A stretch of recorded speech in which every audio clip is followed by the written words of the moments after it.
Story time audio ബുക്സിലേക്ക് എല്ലാവർക്കും സ്വാഗതം. Novel പുൻചിരാത്.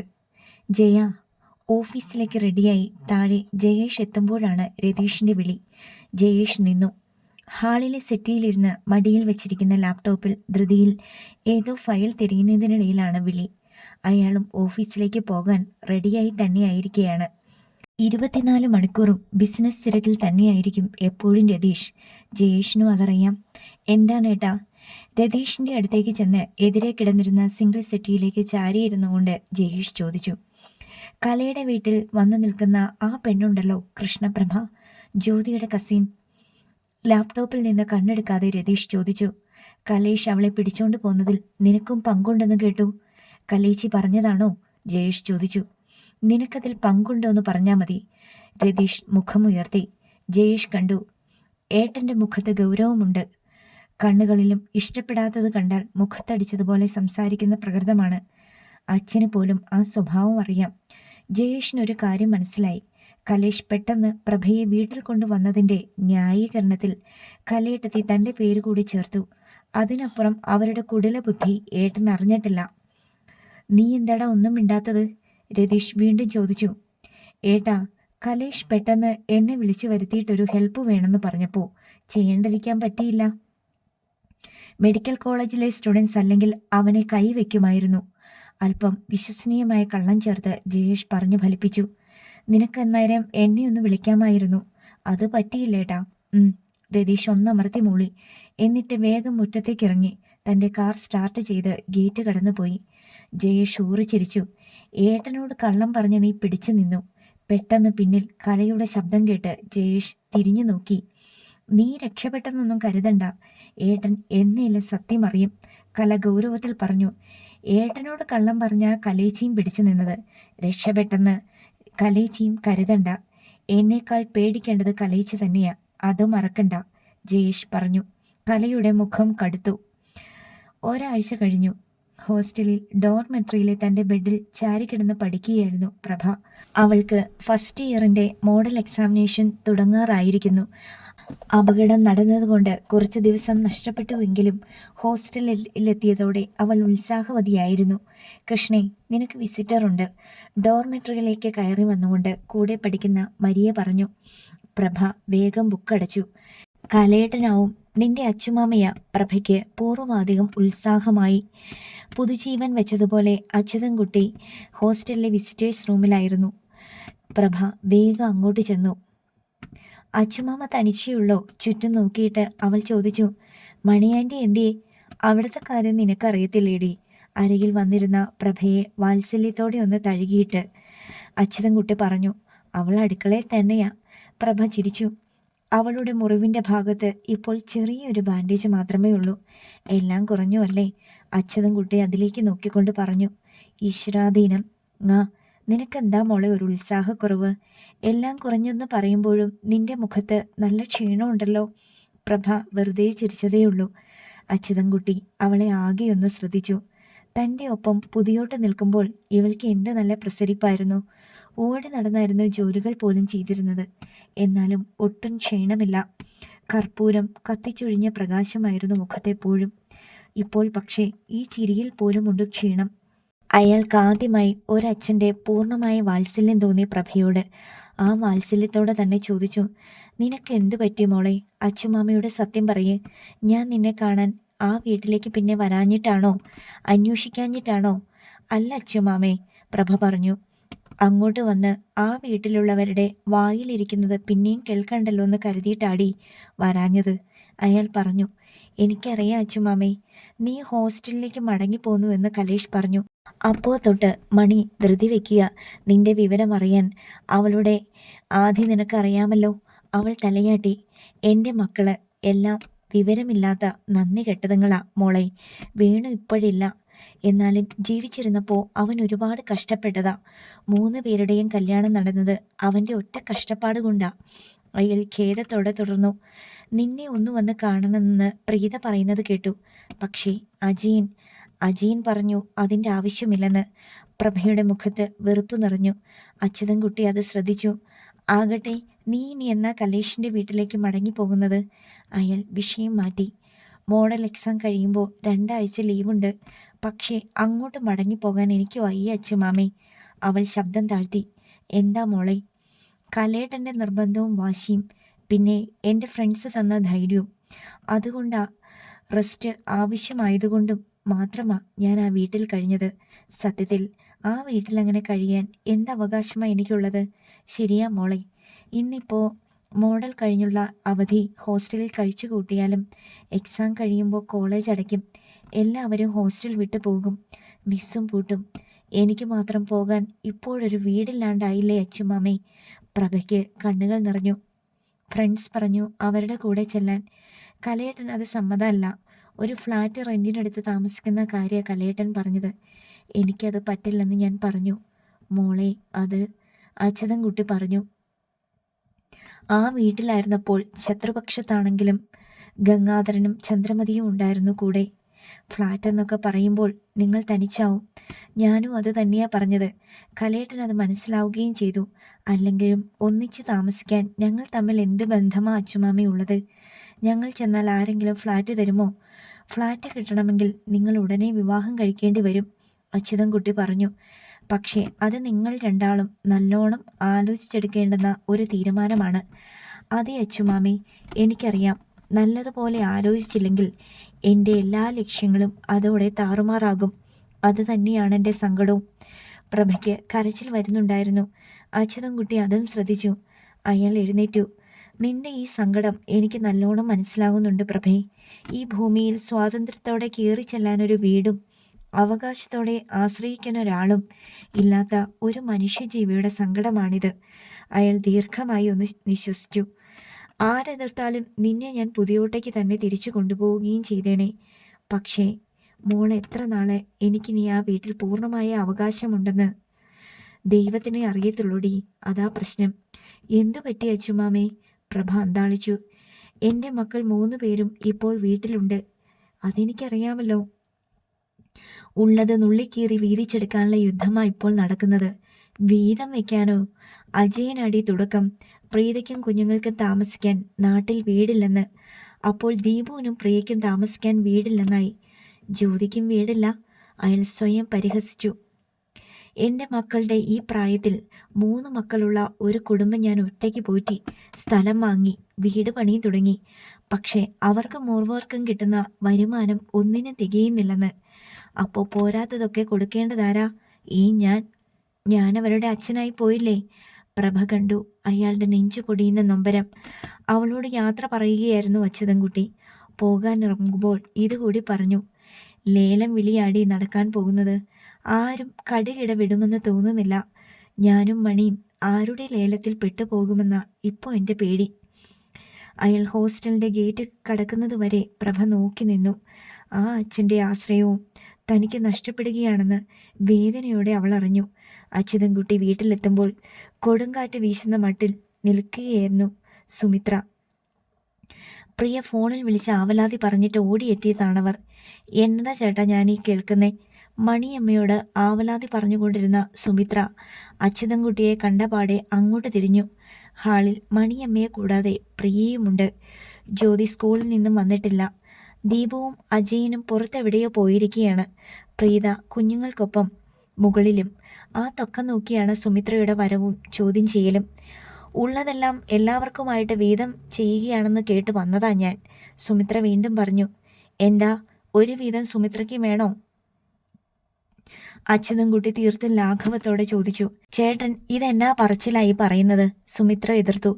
ഈ വീടും പറമ്പും ദീപൂന അവൻ ഒറ്റ മോനാ. ആർക്കും വീതം വയ്ക്കുകയില്ലെന്നല്ലേ കല്യാണം ആലോചിക്കാൻ വന്നപ്പോൾ ചേട്ടൻ പറഞ്ഞത്.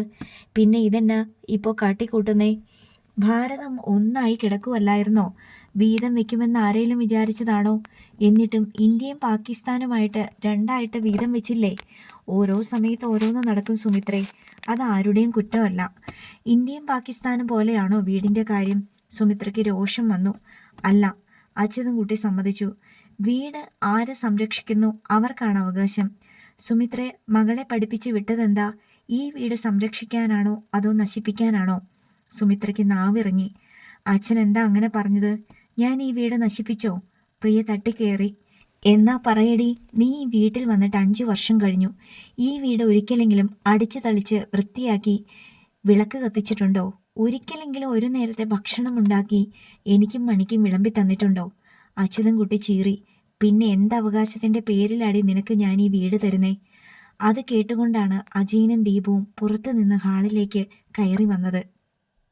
അച്ഛൻ എന്താ ഈ പറയുന്നത്? അങ്ങനെ ചോദിച്ചുകൊണ്ട് അജയന്റെ ഒപ്പം ദീപു അകത്തേക്ക് കയറി. അച്യുതൻകുട്ടിയും മണിയമ്മയും നിൽക്കുന്നിടത്തെത്തി. അതെ, അത് തന്നെയാണ് ഞാനും ചോദിക്കുന്നേ. പ്രിയക്കൊപ്പം നിന്നിരുന്ന സുമിത്ര വീണ്ടും രോഷം കൊണ്ടു. അച്ഛൻ്റെ സ്വത്തിന് മക്കൾക്കല്ലേ അവകാശം? അവർ ചോദിച്ചു. അവരുടെ ആവേശം ശ്രദ്ധിച്ച് എനിക്കിതിലൊന്നും കാര്യമില്ലെന്ന ഭാവത്തിൽ ജ്യോതിയുടെ അടുത്ത് നിൽക്കുന്ന പ്രീതയുടെ അടുത്ത് പോയി നിന്നു അജയൻ. അല്ല, അവകാശമില്ലെങ്കിൽ അത് തുറന്നു തന്നെ പറഞ്ഞു. വഴി നോക്കാൻ ഞങ്ങൾക്കറിയാം, സുമിത്ര ഒരു വെല്ലുവിളി പോലെ പറഞ്ഞു. സുമിത്രയുടെ സഹോദരൻ പ്രഗത്ഭനായ ഒരു വക്കീലാണ്. ആ ഹുങ്കിലാണ് പറഞ്ഞതെന്ന് അച്യുതൻകുട്ടിക്കും മനസ്സിലായി. അച്ഛൻ്റെ സ്വത്ത് വീതിച്ചെടുക്കാൻ മക്കൾക്ക് അവകാശമുണ്ട് സുമിത്രേ, സമ്മതിച്ചു. പക്ഷേ ഇന്ത്യൻ ഭരണഘടനയിൽ മറ്റൊരു അവകാശം കൂടിയുണ്ട്. സ്വന്തം വിയർപ്പൊഴുക്കി അധ്വാനിച്ചു ഉണ്ടാക്കുന്നത് എന്തായാലും അത് ആർക്കും കൊടുക്കാതിരിക്കാനുള്ള അവകാശവും ഒരാൾക്കുണ്ടെന്ന്. മേടിച്ചെടുക്കാൻ പറ്റുമോ സുമിത്രയ്ക്ക്? വെല്ലുവിളി പോലെ തന്നെ അച്യുതൻകുട്ടിയും പറഞ്ഞു. എങ്കിൽ മേടിച്ചെടുക്ക്. സുമിത്ര മാത്രമല്ല, കേട്ട് നിന്നവരൊക്കെ അന്താളിച്ചു. അപ്പോൾ അച്ഛൻ്റെ സ്വത്തിന് ഞങ്ങൾക്ക് അവകാശമില്ലെന്നാണോ? ദീപു എടുത്തു ചോദിച്ചു. അതോ വീതം വെക്കില്ലെന്നോ? വീതം വെച്ചാൽ അത് നിനക്ക് മാത്രം പോരല്ലോ. ഇപ്പോൾ പെൺമക്കൾക്കും വീതം വെക്കണമെടാ, അവർക്കും അവകാശമുണ്ട്. ഞാൻ അച്ഛനോട് വീതമൊന്നും ചോദിച്ചില്ല അച്ഛാ, പ്രീത വിഷമത്തോടെ പറഞ്ഞു. നീ മിണ്ടാതിരിക്കെ, അജയൻ ഗൗരവപ്പെട്ടു. ഞാനും ചോദിച്ചില്ല, ജ്യോതി പറഞ്ഞു. എന്ന് വെച്ച് അച്ഛൻ എനിക്ക് കുറച്ച് സ്ഥലം തന്നാൽ വേണ്ടാന്ന് ഞാൻ പറയില്ല. ഓഹോ, പ്രിയയ്ക്ക് കലി കയറി. അപ്പോൾ എല്ലാവരുടെയും നോട്ടം ഇതിലാണല്ലേ? ആർക്കും നോക്കാമല്ലോ, കാരണം ഇത് അച്ഛൻ്റെ സ്വന്തം വിയർപ്പാ. ജ്യോതി വിട്ടില്ല. നിനക്കും പ്രീതയ്ക്കും ഇതിൻ്റെ ഓഹരി നേരത്തെ തന്നതല്ലേ, പിന്നെ അവകാശം പറയുന്നോടി? ദീപു ചോദിച്ചു. എനിക്കും പ്രീതേച്ചിക്കും കിട്ടിയ ഓഹരി തന്നെ മതിയോ ദീപേട്ടനും? ജ്യോതി ചോദിച്ചു. എടി നിന്നെ ഞാൻ. കൈത്തരിപ്പോടെ ദീപു ഒരടി വെച്ച് ജ്യോതിയുടെ നേർക്ക്. ദീപു, അതുവരെ മിണ്ടാതെ നിന്നിരുന്ന മണിയമ്മ വിളിച്ചു. ഇത്തിരി മണ്ണേ ഇപ്പോൾ ബാക്കിയുള്ളൂ, അതിൻ്റെ പേരിൽ ഇവിടെ വഴക്കും തല്ലും വേണ്ട. എന്നിട്ടവർ അച്യുതൻകുട്ടിയുടെ നേർക്ക് തിരിഞ്ഞു. എന്നായാലും കൊടുക്കണം, പിന്നെ നമ്മളെന്തിനാ കുത്തിയും കിളച്ചും ഇത് സൂക്ഷിക്കുന്നേ? അവർക്ക് വേണ്ടത് അതാണെങ്കിൽ കൊടുത്തേക്ക് അച്യുതേട്ടാ. എനിക്കിതൊന്നും കണ്ടു നിൽക്കാനും സഹിക്കാനും വയ്യാഞ്ഞിട്ടാ. മണിയമ്മയുടെ മുഖത്തെ സങ്കടം. അച്യുതൻകുട്ടി പറഞ്ഞു. ശരി, എല്ലാവരുടെയും ആഗ്രഹം അതാണെങ്കിൽ പിന്നെ ഞാനായിട്ട് വേണ്ടെന്ന് വെക്കില്ല. വീതം വെച്ചേക്കാം. അച്ഛൻ എന്താണ് ഈ പറയുന്നത്? ദീപു അങ്കലപ്പോടെ ചോദിച്ചു. വീതം വെക്കാനോ? അതെ, അതല്ലേ നിങ്ങൾ ആവശ്യപ്പെട്ടത്? ഞാൻ ആവശ്യപ്പെട്ടത് അതല്ല. പിന്നെ ഈ വീടും സ്ഥലവും എനിക്ക് അവകാശപ്പെട്ടതല്ലേ? അല്ല അല്ല, ഇതിൻ്റെ അവകാശി ഞാൻ മാത്രമാണ്, എൻ്റെ ഭാര്യയും.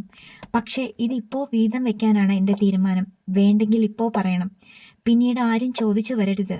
അച്യുതൻകുട്ടി കർക്കശക്കാരനായി. പ്രിയ ഭീതിയോടെ ദീപുവിനെ നോക്കി. ധൃതി വെച്ചത് തെറ്റായിപ്പോയോ?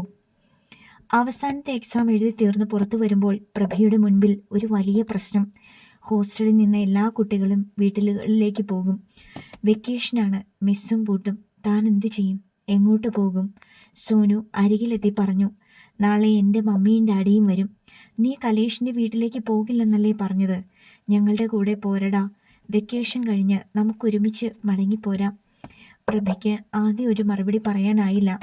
നീ വിഷമിക്കണ്ടടാ, ഇവിടെ ഇത് പതിവാ. വെക്കേഷന് പേരൻസിൻ്റെ അടുത്തേക്ക് പോകാത്തവർ ഒന്നുകിൽ ലോക്കൽ ഗാർഡിയൻ്റെ കൂടെ പോകും, അല്ലെങ്കിൽ ഫ്രണ്ട്സിൻ്റെ ഒപ്പം അടിച്ചു പൊളിക്കും. അതിൽ തെറ്റുണ്ടെന്ന് പ്രഭയ്ക്ക് തോന്നിയില്ല. ഇപ്പോഴത്തെ അവസ്ഥയിൽ അതാണ് നല്ലത്. താൻ സോനുവിൻ്റെ കൂടെ പോവുകയാണെന്ന് അച്യുതൻകുട്ടിയെ വിളിച്ചവൾ പറഞ്ഞു. പിറ്റേന്ന് ഹോസ്റ്റലിലെ കുട്ടികളെല്ലാം തന്നെ ലഗേജുകൾ ശരിയാക്കി തുടങ്ങി. പ്രഭയും സോനുവും അവരുടെ ലഗേജ് ശരിയാക്കി കുളിച്ച് റെഡിയായി കാത്തുനിന്നു. കൃത്യം 10 മണിക്ക് തന്നെ കലേഷിൻ്റെ കാർ ഹോസ്റ്റലിൻ്റെ മുറ്റത്തെത്തി. നീ സോനുവിനൊപ്പം തന്നെ പോകാൻ തീരുമാനിച്ചു അല്ലേ? കലേഷിൻ്റെ സ്വരത്തിൽ അല്പം നിരാശയുണ്ടായിരുന്നു. കലേട്ടന് വിഷമം തോന്നല്ലേ? പ്രിയ ആർദ്രയായി. കലേട്ടൻ്റെ ഡാഡിയോ മമ്മായോ കലേച്ചിയോ ഏയോ ഒന്നും ഭയന്നിട്ടല്ല ഞാൻ ഇങ്ങനെ ഒരു തീരുമാനമെടുത്തത്. അങ്ങനെ പേടിച്ചാൽ ഒരാൾക്കും ജീവിക്കാനോ ജീവിതത്തിൽ വിജയിക്കാനോ കഴിയില്ലെന്ന് എനിക്കറിയാം. പക്ഷേ ഇപ്പോൾ കൂടെ ഞാൻ വരുന്നത് എന്തു ബന്ധം പറഞ്ഞാണ് കലേട്ട? അവൾ ചോദിച്ചു. അവകാശത്തോടെ. നീ എൻ്റെ ആര് എന്ന് പറയാൻ ഒരു ബന്ധം ഉണ്ടാക്കിയാൽ പോരെ? അവൻ ചോദിച്ചു. മറ്റൊരു വഴിയുമില്ലാതെ ഗതിമുട്ടുമ്പോൾ നടത്തേണ്ടുന്ന ഒന്നല്ലല്ലോ കലേട്ടാ വിവാഹം. അവളുടെ സ്വരം നനവാർന്നിരുന്നു. പ്രഭ പൂർത്തിയാക്കിയില്ല. അതിനിടയിലാണ് ഒരു ഓട്ടോറിക്ഷ വന്ന് കലേഷിൻ്റെ കാറിനരികിൽ നിർത്തിയത്. അതിനുള്ളിൽ നിന്നും അച്യുതൻകുട്ടിയും മണിയമ്മയും ഇറങ്ങുന്നു. മണിയാൻറ്റി, സ്വർഗം കിട്ടിയ ആഹ്ലാദത്തോടെ കാറ്റുപോലെ പറന്നു ചെന്ന് മണിയമ്മയെ പ്രഭ കെട്ടിപ്പിടിച്ചു. മോനെപ്പോ വന്നു? ഇത്തിരി നേരമായെങ്കിൽ. പ്രഭയെ കൊണ്ടുപോകാൻ വന്നതാണോ? ഞാൻ തയ്യാറാണെങ്കിൽ, കലേഷ് തൻ്റെ പദ്ധതികൾ അച്യുതൻകുട്ടിയോട് വിവരിച്ചു പറഞ്ഞു. പക്ഷേ കൃഷ്ണ സമ്മതിക്കുന്നില്ല. അവൾ പറഞ്ഞതാണ് മോനെ ശരി. അവൾ സ്വന്തം കാലിൽ നിൽക്കട്ടെ.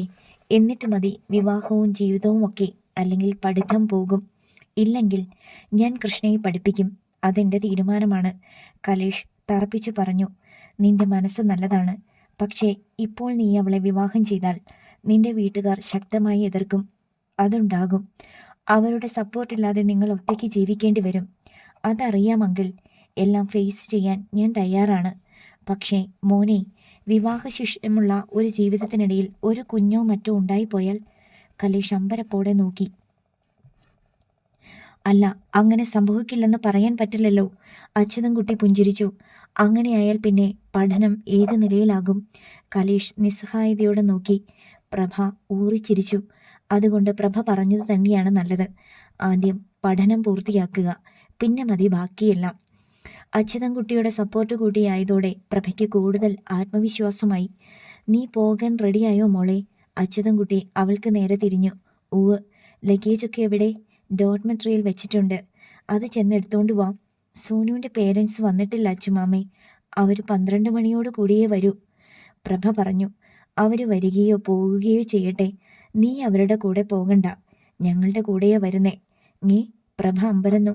അച്ചുമാമ എന്താ അങ്ങനെ പറഞ്ഞത്? ഞാൻ ആ വീട്ടിലേക്ക്? അവൾ ശങ്കിച്ചും സങ്കോചപ്പെട്ട് നിന്നു. അത് വേണ്ടെങ്കിൽ, കലേഷും പറഞ്ഞു. നിങ്ങൾ രണ്ടുപേരും ശങ്കിക്കുന്നത് അജയനെ ഓർത്തിട്ടാണല്ലേ? അച്യുതൻകുട്ടിയുടെ മുഖത്ത് ഗൗരവം തിങ്ങി. അവൻ കാരണമാണ് നീ എന്ന് പെട്ടെന്ന് പോന്നതെന്ന് എനിക്കറിയാം മോളെ. പ്രഭയും കലേഷും ആശങ്കയോടെ നോക്കി. എത്ര വലിയ പ്രശ്നം അതിനു മുമ്പുണ്ടായിട്ടും നീ ഞങ്ങളെ വിട്ടും ആ വീട് വിട്ടും പോന്നിട്ടില്ല മോളെ. പിന്നെ അന്ന് പോകണമെങ്കിൽ തക്കതായ കാരണമുണ്ടെന്ന് എനിക്കറിയാമായിരുന്നു. അച്യുതൻകുട്ടി തുടർന്നു. അജയൻ്റെ ചില പെരുമാറ്റങ്ങൾ എനിക്ക് സംശയമുണ്ടാക്കിയെങ്കിലും ജയൻ പറഞ്ഞപ്പോഴാണ് തീർച്ചയാക്കിയത്.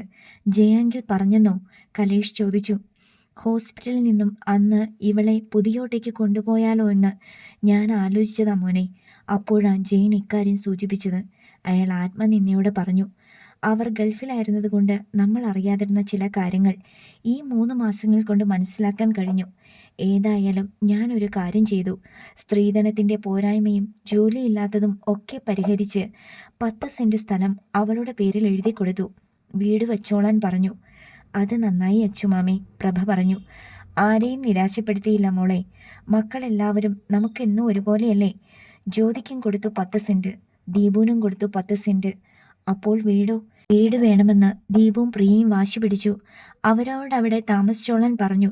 ആൺകുട്ടികൾക്കാണല്ലോ കൂടുതൽ അവകാശം. പക്ഷേ വീടിരിക്കുന്ന 10 സെൻറ്റും ഞാൻ എൻ്റെയും മണിയുടെയും പേരിൽ തന്നെ കൂട്ടിച്ചേർത്ത് എഴുതി. ഞങ്ങളുടെ മരണശേഷം എൻ്റെ മോൻ അതെടുത്തോട്ടെ. അത്രയും ചെയ്താൽ പോരെ ഞാൻ? പ്രഭ മണിയമ്മയെ ശ്രദ്ധിച്ചു. വിഷാദം ഒട്ടുമില്ലായിരുന്നു ആ മുഖത്ത്. എന്ന് വെച്ച് തൽക്കാലം ഞങ്ങൾ അവിടെ അവരുടെ കൂടെ താമസിക്കുന്നില്ല മോളെ. സംക്രാന്തിക്കടുത്ത് ഒരു വാടക വീടെടുത്തു. 3 മുറിയും സൗകര്യങ്ങളുമുണ്ട്. നമ്മൾ പോകുന്നത് അങ്ങോട്ടാ മോളെ. വാടക വീടോ? പ്രഭയ്ക്ക് അത് വിശ്വസിക്കാനായില്ല. അല്ല, സ്വന്തം വീട് വിട്ടിട്ട് വാടക വീട്ടിൽ താമസിക്കാനോ? കലേഷും അത്ഭുതപ്പെട്ടു. നീ ചെന്ന് നിന്റെ ലഗേജ് എടുത്തോണ്ട് വാ മോളെ, അച്യുതൻകുട്ടി പ്രഭയോട് പറഞ്ഞു. ഇനി എന്തായാലും നിന്റെ കൂടെയേ ഞങ്ങൾ താമസിക്കുന്നുള്ളൂ. അത് തീരുമാനിച്ച് തന്നെയാ ഞങ്ങൾ വീട്ടിൽ നിന്ന് ഇറങ്ങിയതും. അപ്പോൾ വീടെടുത്ത് താമസം തുടങ്ങിക്കഴിഞ്ഞോ? അവൾ അമ്പരന്നു. മിനിയാന്ന് ഞങ്ങൾ താമസം മാറ്റി. ഇനി നീ സ്വന്തം കാലിൽ നിൽക്കുന്നത് വരെ നിന്റെ കൂടെയുണ്ടാകും. നിന്റെ കഴുത്തിൽ ഒരു താലി വീണ് കഴിഞ്ഞാൽ ഞങ്ങൾ അങ്ങ് തിരിച്ചു പോകും മോളെ. ദീർഘമായി നിശ്വസിച്ച് അച്യുതൻകുട്ടി പറഞ്ഞു. മണി, നീ കൂടി ഇവളുടെ കൂടെ ചെല്ല്. അച്യുതൻകുട്ടി മണിയമ്മയോട് പറഞ്ഞു. അകത്ത് ചെന്ന് പിള്ളേരോടും വാർഡനോടും കാര്യം പറഞ്ഞ് ലഗേജും എടുത്തുകൊണ്ട് പോര്. വാ മോളെ, മണിയമ്മ പറഞ്ഞു. പ്രഭയും മണിയമ്മയും അകത്തേക്ക് കയറി. അവളെ സ്വാതന്ത്ര്യത്തോടെ ഒന്ന് കാണാനും സംസാരിക്കാനും ഇടയ്ക്കിടെ അങ്കിൾ താമസിക്കുന്നിടത്തേക്ക് എനിക്ക് വരാമല്ലോ?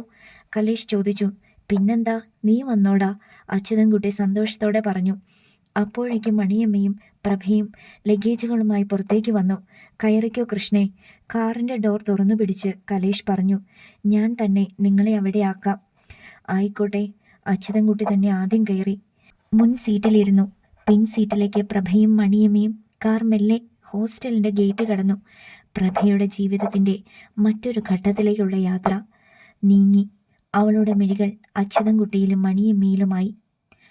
നോവൽ അവസാനിച്ചു.